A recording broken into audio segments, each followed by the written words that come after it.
So, my topic for today is that I am afraid. I am afraid and I am going to do it anyway. I am not sure if I'm getting much sound. Trying to turn some stuff up. See if I can hear myself a little bit better. Starts to get too echoey.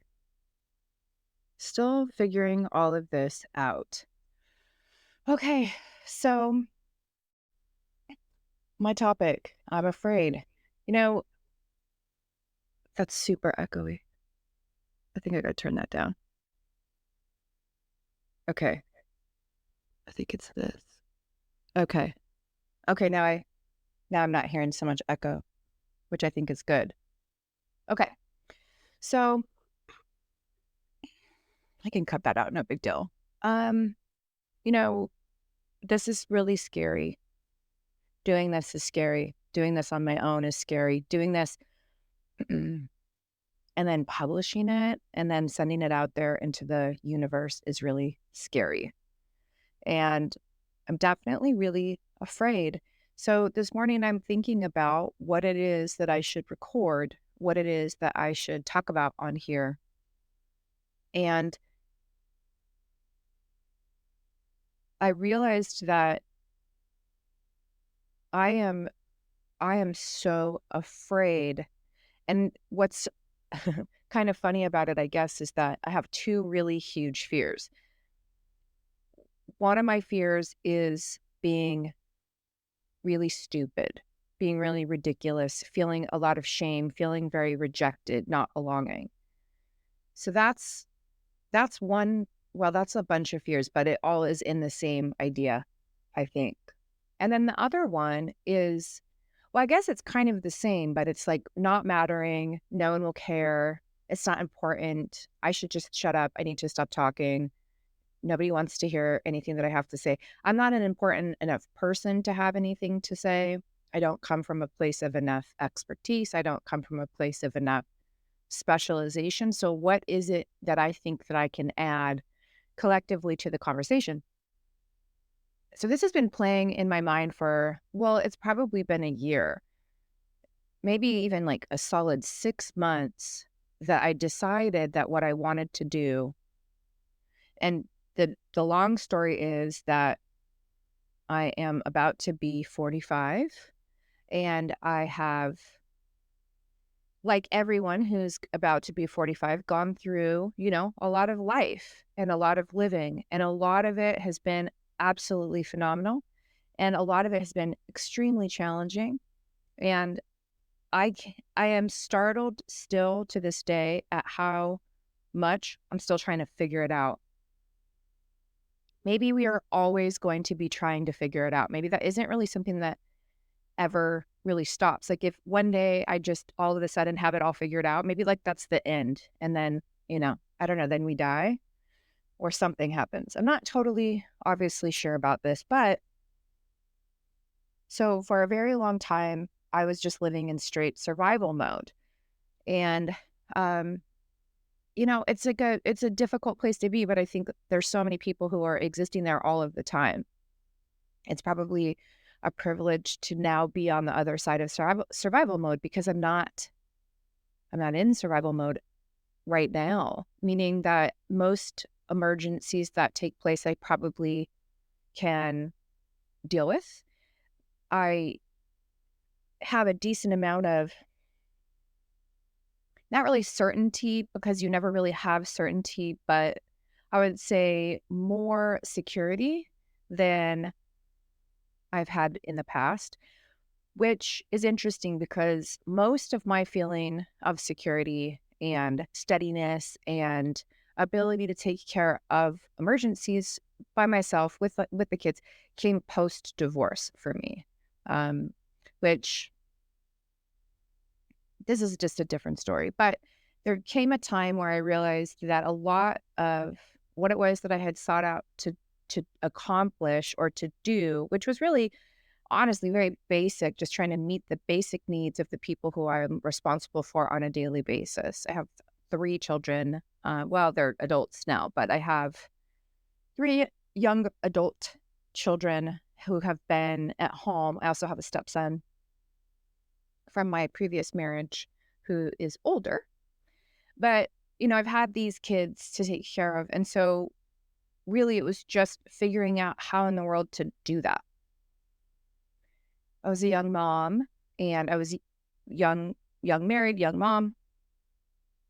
And I hit this point in life, as so many people do, where everything that I thought was supposed to happen and unfold didn't. It all turned pretty hard actually. And so I was suddenly in a position where I had to figure out how to take myself and my kids and keep us safe and a roof over our head and keep us all fed. And I really didn't have much of an idea of how to make that happen all on my own. I certainly had jobs previously, but I wouldn't necessarily say I'd had much of a career. I did a stint for a little while as a mortgage broker, and that was career adjacent. I had a very, very young family at the time that I was trying to do that. I did that for several years, but it was super hard. I had started it and then had a baby and then went back to work about 3, 4 days after my third baby was born. There was a lot going on. So I do think that there was like the potential of a career there, but when the housing market crashed, so 2008 to 2012, I decided not to renew my license because there wasn't that much work. And also, it was just extremely challenging trying to do everything while also raising this really young family. And so I was relieved at the time. I think I found a job at Starbucks that gave me health insurance for the family while working very crazy hours, but also not having to work very many. I think I could get health insurance at 25 hours a week. And so I did that. Never worked so hard for so little money, but the insurance was wonderful. Anyway, all of this to say that, I started my, let's say, single again, divorced mom life terrified, really, really afraid. But the idea that I was going to stay on the path that I was at the time, which was to continue in the marriage, to continue in the relationship. And I knew what that would look like. I understood because of enough experience, a couple of decades of experience of what that was going to be. It would have been more of the same. I really hoped that things were going to change, but I all of a sudden one day kind of realized they're not. This is actually, I have to make a really huge change here. And I think for a while I'd known it was coming, but I really didn't want it to be the case. I did not want to get divorced. I didn't want to disrupt my family. I didn't want to take all of us through that. At the time, I just really wanted my ex-husband to stop drinking. And he wasn't able to at that point. He has now, credit to him for that. He has now. But for a long time, at that point, before and after, that wasn't the case. So it's a really weird thing that I think so many people have had to go through where you have to be the strongest, the most confident, the most in belief, and have the most faith when you really have no reason to have or feel any of that. Like at the very end of a marriage, when it's all falling apart, when you have to do this incredibly hard work of trying to reclaim yourself and find yourself again, you're just afraid. At least I was. I was just afraid. And at that point, and in that place, and in that energy, you have to figure out how to get out in the world and make a living and support a family and make it work. And energy is a big deal. So you kind of have to fake it, I would say, in a way. I would compartmentalize it, might even be the right term. So even though it's all falling apart, I still have to function as an employee of some sort. So I guess I have some experience in putting myself into a situation that maybe I didn't even really have any business to be in. I certainly didn't have a qualified background, for example, but it was the right thing to do at the time. And I figured out how to make it work because I truly believe that we find out the most about ourselves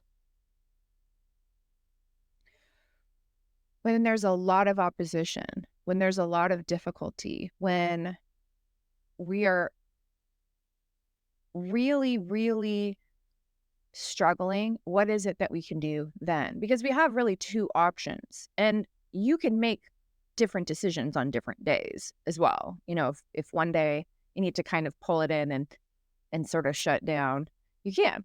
But most days you can't. Most days you have to keep it going. Most days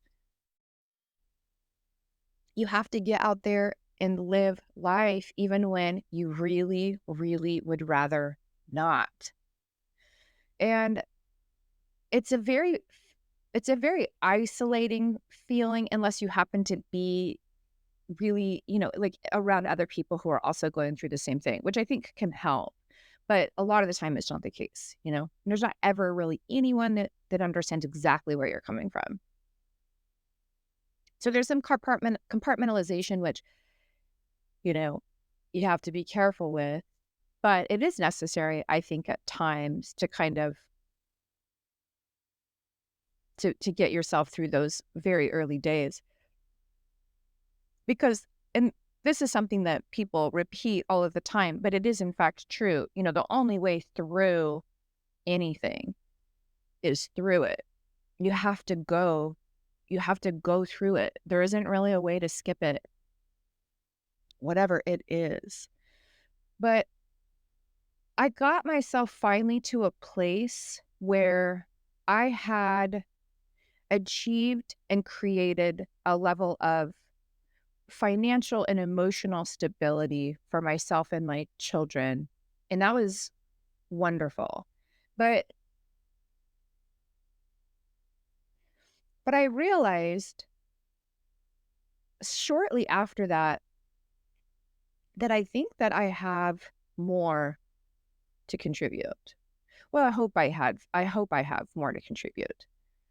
And I started to really think about when I was very young, I was really interested in the idea of purpose.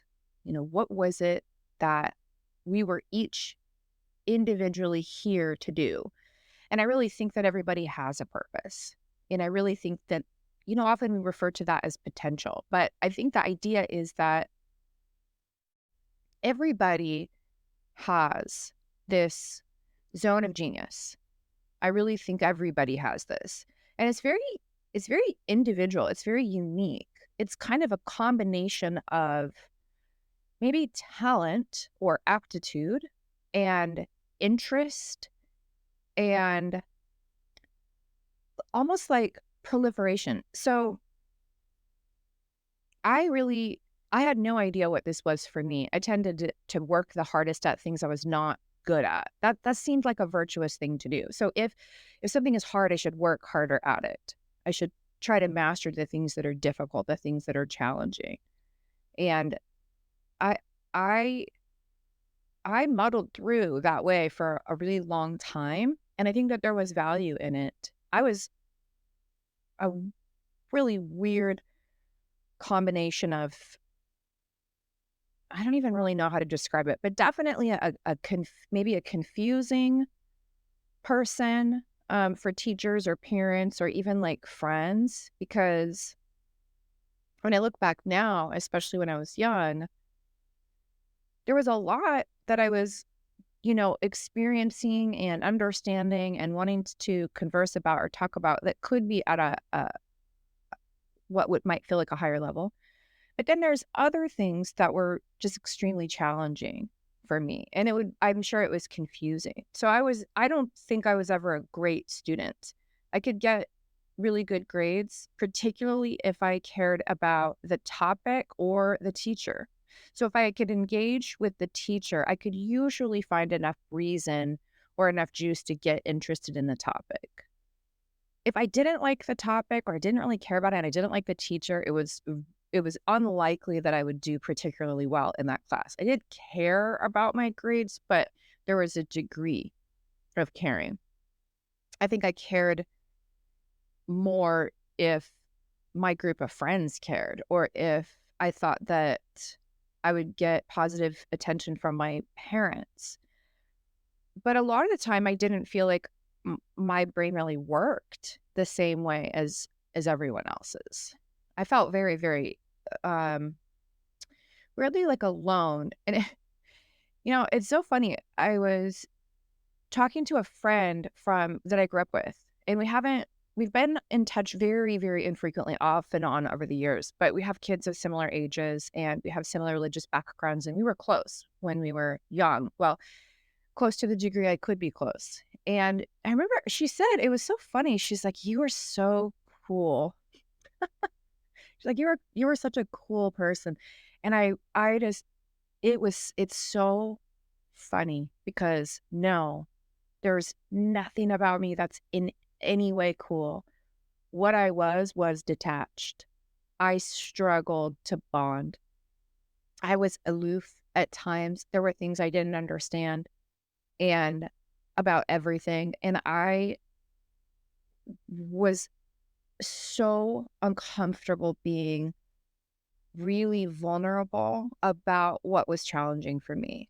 I I was not cool. I held people kind of at arm's length. I didn't understand that that's what I was doing, but I look back now and it was. I did if you got too close to me, I might start to tell you about all of the stuff that was, going on at home.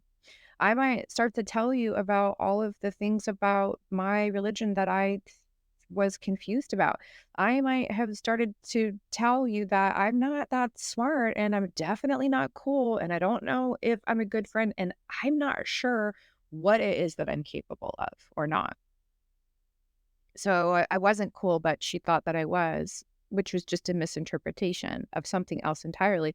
I wonder how many people who we think of as cool are actually kind of more like that. Like, no, I just sort of hold people at arm's length because being really close is so uncomfortable. I just don't know how to do it. Um, I don't know, but it was so eye-opening to me that that's how she felt. And in some ways, it was like it was painful for me to recognize that what I really deeply craved was available to me with the people who I knew when I was young, but I struggled. I didn't really know how to connect. I didn't really know how to be vulnerable. I didn't really know how to bond with other people. That seemed like a risky thing to do. And a really great way to get hurt is to let people know too much about you, to let people know. It was just better to let people have their assumptions, I think. That was fine. So I recognize now that I've had this difficulty my whole life because I've understood certain things very instinctually. Some sometimes maybe intuitively, but I wouldn't have known that at the time. But then a lot I'm very perplexed by. I think I was had a poor education. Not probably the fault of anyone who attempted to educate me, probably my own fault. But regardless, there's a lot I don't understand and there's a lot that I just really don't know. So here I am in my, you know, late 30s with this beautiful family, these kids to take care of. My life looks nothing like I thought that it was going to look like when I started it, what I was told. So I have to refigure out like, well, what? Okay, if I failed at marriage, if I haven't, done anything that matters, I mean, not, I guess in the greater collective. And, here I figured out a job and I figured out how to care for my family and I figured out how to, at my job, I face things that make me scared every single day or a lot of days. I can talk about that more later, but I started to think that maybe there was something that I was here to do or like that I was capable of that was more like a purpose, more like a purpose. And maybe I had read the book about Ikigai I don't know. Who knows how I got onto this particular idea that I really wanted to know what my purpose was. But I started to think about it a lot and read about, you know, I guess things around it and adjacent to it. I left my childhood faith when I was in my mid 20s, and that was extremely disruptive to my life at the time.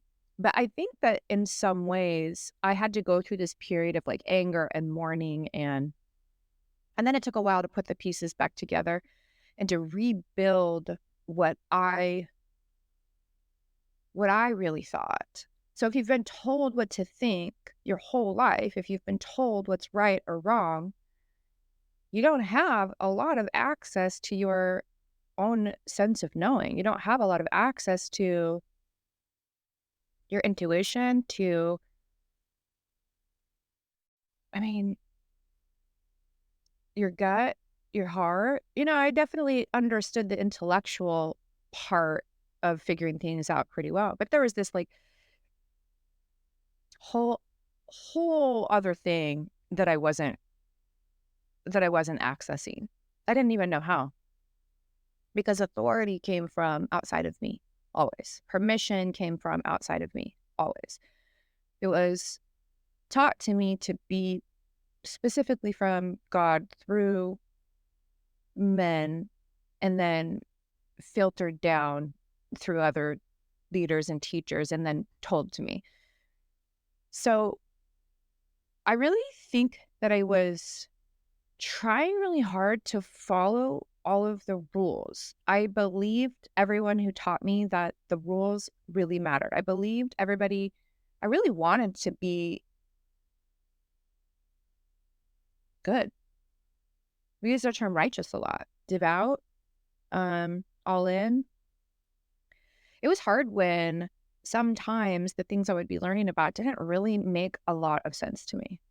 Not like super, but I think I've always been kind of a spiritual person, in the idea that I do believe in this connectedness that exists between people, and between people and nature, and between some like bigger energetic, how the heck do I know? But some form of connectedness, interconnectedness that I guess I've just understood exists. I was definitely not really taught that, but it is a conclusion that I made. It is a conclusion that I came to, I guess, over time. Anyway, so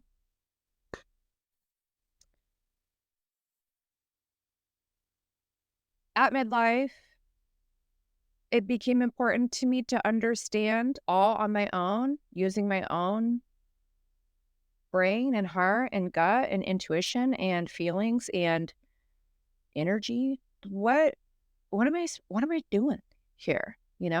Is there a purpose? Maybe and if the answer was that you don't have one, I guess I could have accepted that. But what is it? What is it? What is it? And I was starting to listen to different people's theories and ideas of a couple of things. One, that often there is a purpose, or we can feel very driven to do something, and it could be a creative pursuit or an intellectual pursuit, or the rage to master something, or creative pursuit, just this thing that compels us to do something. What is that? Because some people seem to really have it, or they really, really know what it is that they're supposed to do or how they're going to contribute. So I wanted to know if that existed for me. And I'd already been in the process of kind of seeing myself differently, because so much of what I had set up fell apart. So much of what I'd kind of leaned into and banked on and believed fell apart. So, it's so cliche to say that we're grateful for all of the times when things all fell apart because of something that happened next. And what's funny about it is there is no gratitude in the moment. I mean, if there's anybody out there who is actively experienced horrible things and I'm so grateful that this is happening to me, I don't believe that. I do think, however, that we can get perspective later. In the moment of going through something that's ugh, it's just ugh, it's just hard. It's just oppressive. It's just heavy. It's just difficult. I think the heavy, oppressive, difficult pain, though, I think maybe that is part of what helps to build the strength, to then like, okay, the reason we're grateful for it isn't because it's happened. The reason we're grateful for it is because of what we learned and what kind of strength we developed, or some combination of those two things. So the idea, though, that I should be incredibly grateful or insightful or aware while something horrible is happening to me, I think is nah. I think that's ridiculous. Um, and that might just be denial in a moment. But anyway, I do know that being afraid is hard. The reason that there's so much conversation, I think, about vulnerability, about shame, is because, well, there's a lot of there's a lot of opportunity to experience both of those things. And I would say that they kind of go hand in hand. Um, so for me, I was accidentally practicing a lot of vulnerability in the job that I was doing.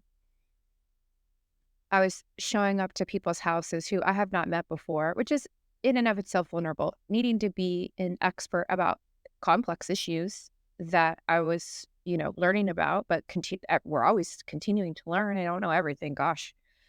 And needing to really put myself into this like problem solving place. And what I realized was I lost my sense of self-awareness, like, in the moment where I could feel afraid or I could feel overly observed. I realized that when given the opportunity to try to help somebody solve a problem that they were having that I could help with, I kind of would almost lose a sense of myself. I didn't know what I looked like. I didn't know how I sounded. I didn't know often even necessarily what I was saying. I almost kind of could tap into, for a brief period of time, this state of flow.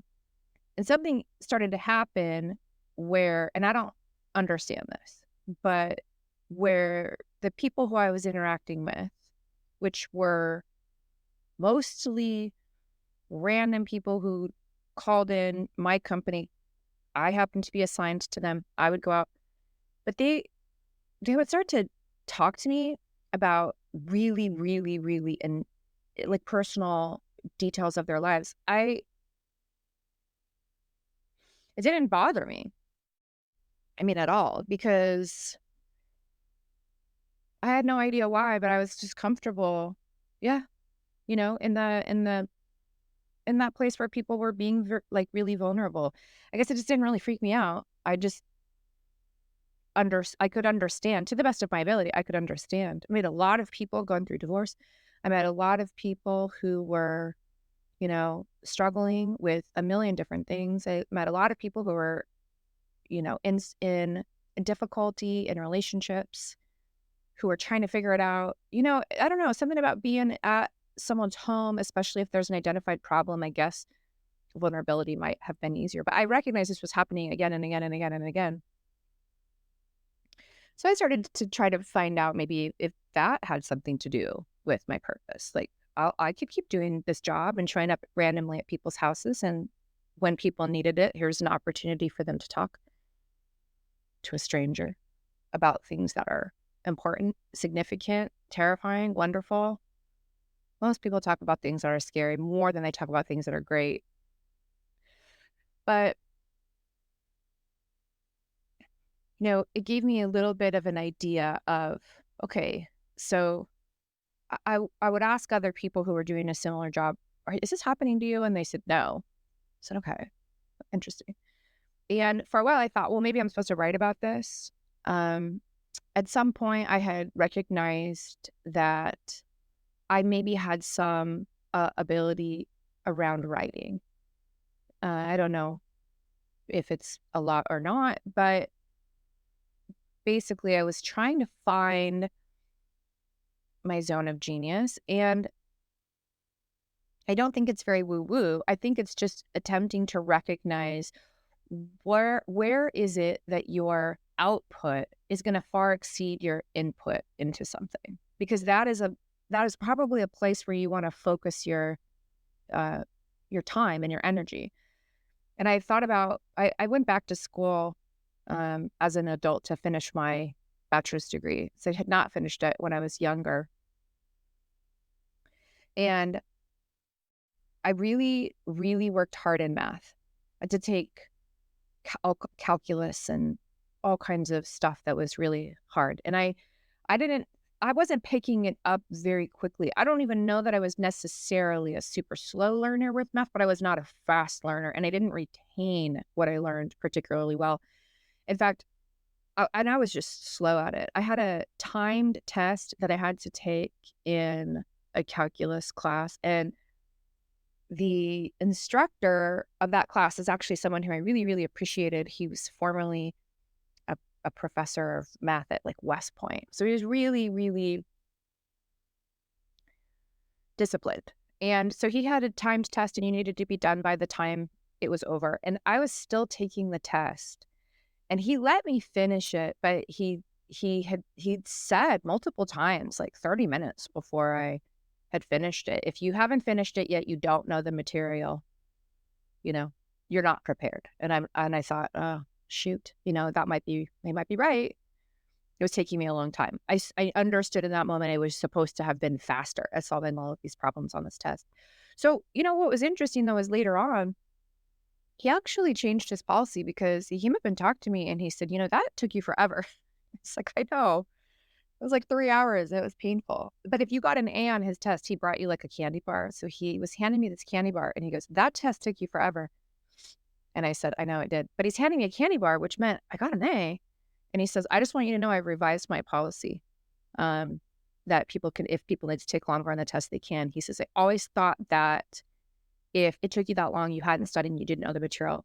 Basically, he was just telling me that I was slow, but that I did know it. It just took me a long time. Anyway, that was good. But I worked really, really, really, really, really hard in math. And I was able to successfully get an A, but it did not matter how hard I worked in math. I was never going to be great at math. I don't remember most of what it was that I learned at that point. I can remember general concepts. I do not remember equations, and I do not remember how to perform them. Even though I really studied, I really worked hard. But at the same time I was taking that class, I was in a business law class, and I think I had to write like a 15 to 20 page paper on a particular case study in this business law class. And, I was working really hard at studying for my calculus at the time, but I had to kind of get it done. And, most of the time you got to just do the work. So I started writing out the outline for it and filling in the blanks as I went. And I looked at the paper and felt like I had done what I was asked and revised it to make things like a little bit clearer, but generally didn't work particularly hard on that paper. I don't know if I didn't really care a ton about it. I mean, I felt like the concept was relatively easy to understand. Business law is an interesting thing because there's a lot of rules. It's law. So there was plenty for me to reference to make sure that I had done what was asked of me. So I turned in the paper. I felt like it was fine. I I knew I could have done a lot more. I knew I probably could have dug a lot deeper, understood the concepts like at a better level or, made a more compelling argument. I don't really know. I just knew that that wasn't my best work. I mean, I just needed to get it done. And so I got it done. So I turned in that paper and I don't think it was a final, but I remember the professor, he came up to me or emailed me or something. First of all, he gave me higher than 100%, which was weird. Okay, I think like I got like 104% on the paper, which I thought I didn't even know there was supposed to have been extra credit in it, but okay. And then he asked me if I would sign a release form so that he could use my paper as part of his curriculum moving forward. And I gotta, I, I know that in that moment you're supposed to feel like really good about something like that. Like I was being acknowledged for having written a paper that he thought was good and that was a good example. But I honestly was frustrated. I said sure and I signed the release, but I was so frustrated. Like, why don't you know that I didn't work hard enough on that? Like, why are you acting like this is good? It's not. I could have done so much better. I could have tried so much harder. I was so frustrated. And I realized when it came to writing like essays and papers, I would always get what I felt like was confusing feedback like that. I felt like I'm phoning it in. I'm not really working as hard as I could be. This isn't my greatest level of effort. I'm just doing it and turning it into you. And you're acting like it's this big deal. And it made me angry because I felt like I don't know if I don't, it's not that I thought that they were lying to me. I just was angry that they didn't understand that that wasn't good enough and that I could have done better. But they were giving me too much. They were just telling me that it was so great when I was like, no, it's not, you know? Anyway, it's really weird. My reaction to not having put a lot of effort into something and getting really positive feedback on it wasn't positive attention. It was negative. It was annoying to me. I was frustrated. I'm like, but I worked so hard at the math. But I recognized something looking back on that. It was actually a little bit of a tell that my efforts are probably better spent potentially writing than doing math or understanding some other thing.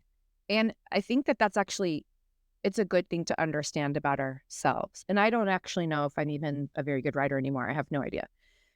But I think that that exists for every single person. So I decided to try to pursue that a little bit. I thought in the beginning, maybe it's writing, but I kept asking the collective whatever, the universe, what is my purpose? What is my purpose? What is my purpose? What is my purpose? And one day I got this answer and it was like pretty clear. And it just kind of was like, came to me as like words in my head. It wasn't like I heard a voice or anything like that. And it just said,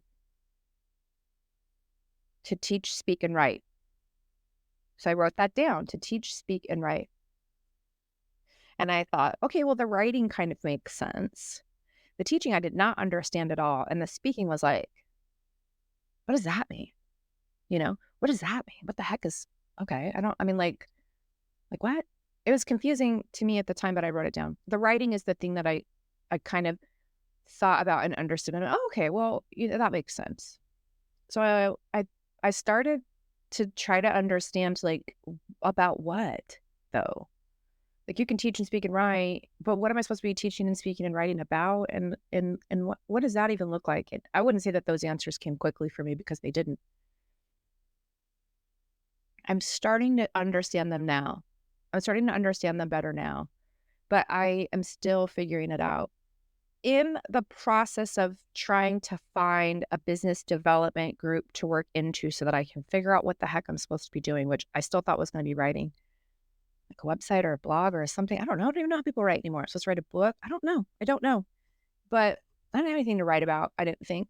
And but more and more when I would be in these groups with other people who are also trying to either heal trauma or deal with themselves or get to know themselves better. I don't know, whatever it is that we collectively do together or are figuring out what their business is supposed to be, or they have a business idea, but they want to move it forward.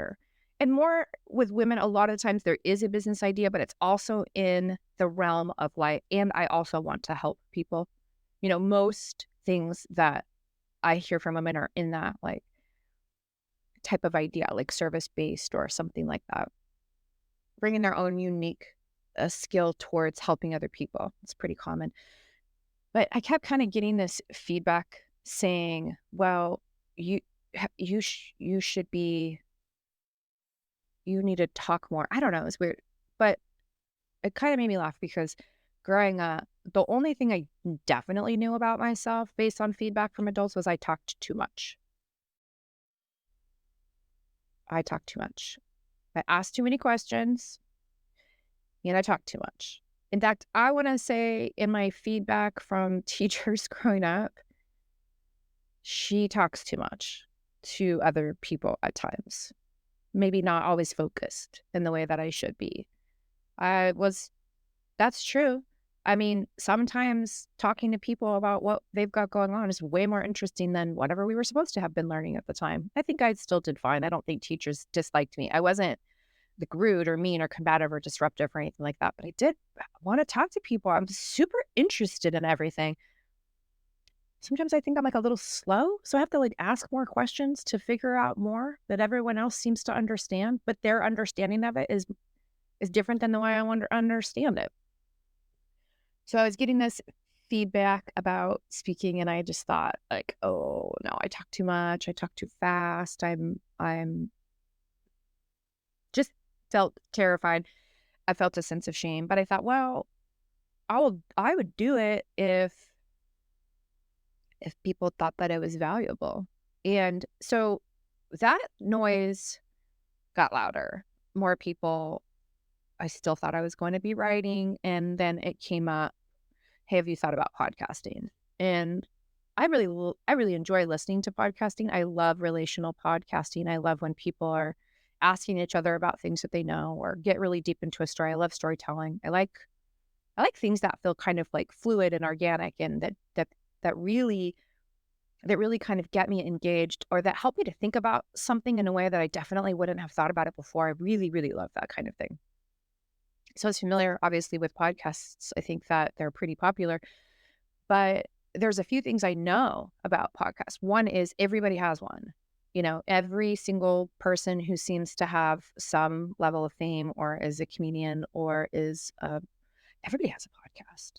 And um, there, there's a lot. There's a huge number of them. The market's probably oversaturated. I don't know. I think that it's great, and I hope that it continues, but I immediately went, "Oh, no, that's way too scary." Mm-mm. You know, I don't know, but why does anybody wanna hear anything I have to say? I'm not famous. I don't know famous people. I'm not particularly wealthy. I'm not particularly accomplished. I'm not particularly I mean, there's just no reason. There's just not really, like, this reason that I could have pointed to. People kinda kept telling me to do it. But, you know, ultimately, anything that you're gonna do, you do have to actually decide deep down that you think that it's valuable. So I recognized something. I started to practice. I've known about myself for a while that I talk process through things. And what that means for me is I am not always completely aware of what I'm saying before I say it. A lot of times I am speaking through as I'm trying to understand something. And when I auditorily hear the words being spoken, even if they're from me, I can make new connections that I wouldn't have just from reading something. So that was an interesting thing to recognize. It helped me to feel a little bit better about the fact that I do talk. It feels like I can talk a lot. My children are actually very different than I am. And it took us a while to really get it sorted out because I can say a lot of things, but I haven't necessarily concluded anything yet.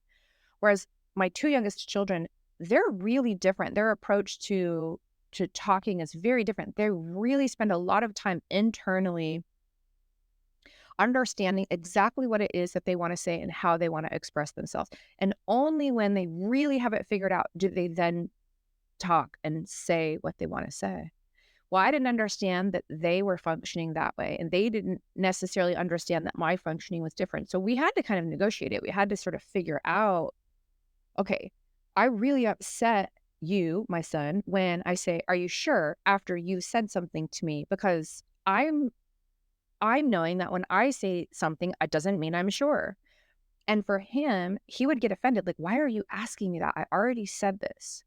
So we had to get into this like deeper conversation about recognizing that we really used conversational language differently from each other in the same household. But I started to practice recording myself because I was listening to these recorded phone calls from this business group that I had been in. And this is going to sound weird, but I recognized I didn't really mind hearing myself speak on the recorded calls, which I think is interesting just because most of the time, like, we don't like how we sound when we're recorded. I hear that from people all the time. They don't like how they sound.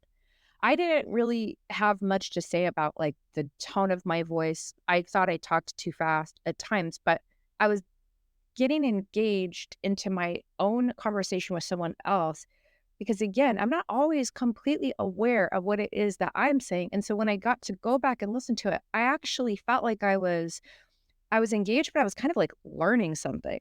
I know that sounds weird, but it is in fact what happened. So I started practicing more and more and more, just sort of talking out loud in the car and recording it to get myself used to the idea of doing it. And sometimes it went pretty well, and other times I could tell that my level of distraction was super high while I was driving a lot of the time, and also talking, which is not illegal, but it didn't make for the best ability to figure anything out. I would ramble more. But I learned that I would go back and listen and I didn't dislike it. I was like, I think that this is okay.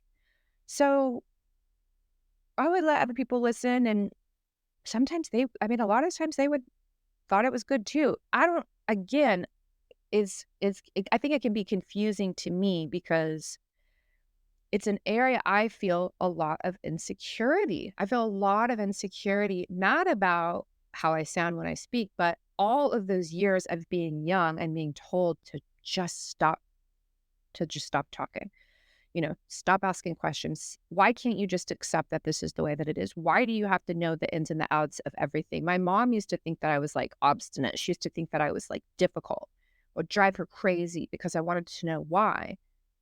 I'm still occasionally, especially like in business, I know that at times, like hold on, I have like 8 more questions here before I can accept that we have come to a conclusion that is going to work for what we're talking about. And the reason is that my brain is just vetting of the fringes of things. I'm not done yet. You guys are saying this is what we're doing, but I have several more questions. And what I have found happens is through those several more questions, we do have to shift things a little bit because there are things that I'm thinking about that are not being thought about.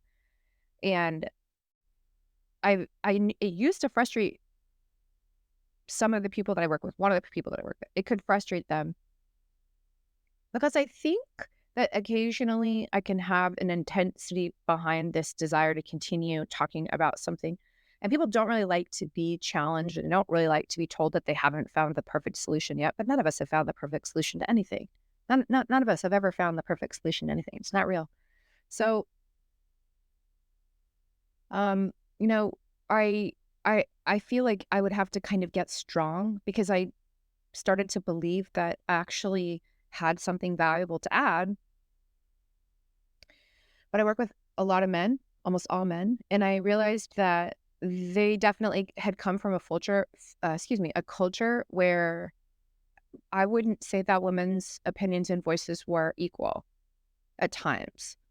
And so I had to push past that, and it was uncomfortable, and it made me feel like afraid sometimes. I just did not like it. But I realized that when I think that something is important, I'm willing to be afraid and do it anyway. So the whole topic today of I'm afraid, it's the truth. I am afraid. I'm afraid of this. I'm afraid of all of this. I kind of wrap my head around the podcast thing right up until I recognize that you have to have your video camera on now. I don't want to have my video camera on now because that feels even more vulnerable. I feel like I'm opening myself up even to more types of criticism from people. It definitely feels intense. But I'm new at it. It's going to get easier for me. It's going to get better. I'm going to have more opportunity to experience all of this in ways that aren't going to feel so intensely terrifying. Right now, it just feels terrifying.